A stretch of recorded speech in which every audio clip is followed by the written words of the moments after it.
À l'heure où on parle de nos tourismes, le tourisme fluvial, c'est un vecteur pour amener à nous des gens qui prennent le temps de naviguer sur le canal. Ça veut dire prendre le temps de visiter une région autrement qu'avec un avion, qu'avec des moyens très rapides. Et ça, je crois que c'est le propre de la viticulture que de laisser du temps au temps, parce qu'une vigne, elle met 3 ans pour produire, et parce qu'une bouteille, elle met parfois plusieurs années à mûrir.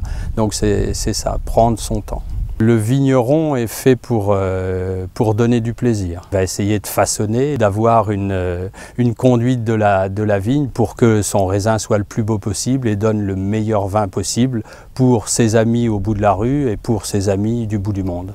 On exporte du vin partout dans le monde, mais le plaisir de rencontrer le viticulteur et d'en parler et de savoir pourquoi le vin est ainsi fait, je crois que c'est primordial. Donc n'hésitez pas à venir nous voir, vous ne nous embêterez jamais.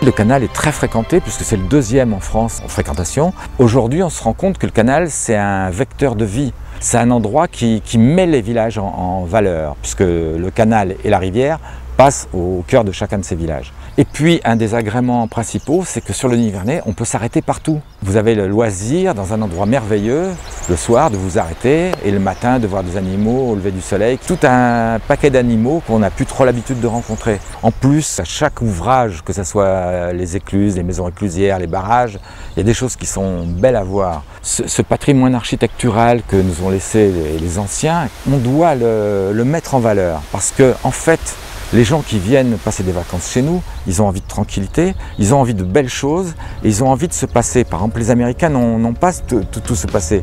Et eux, ils cherchent les détails d'une époque qu'ils ne connaissent pas.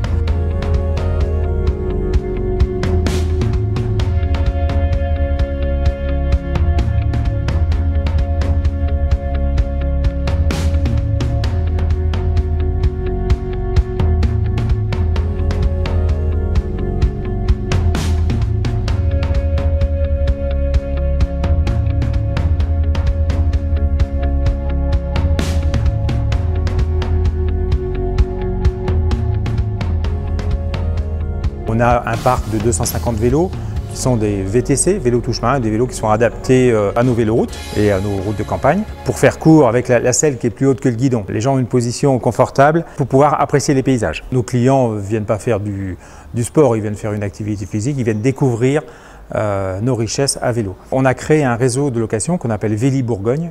On a 16 vélostations, donc en partenariat avec des hôteliers ou des offices de tourisme. L'idée, c'est que les gens arrivent à un endroit, par exemple en train ou en bateau, prennent un vélo pour 2 heures, 2 jours ou 2 semaines et le laissent à un autre endroit.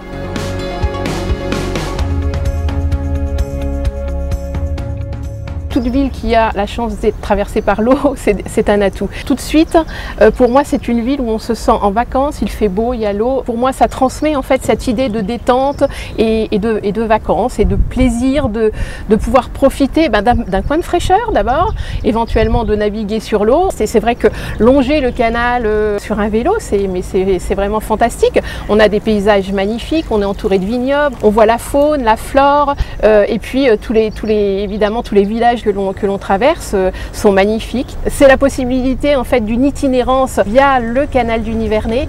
Quoi d'offrir de mieux à nos touristes que le canal du Nivernais, que l'eau.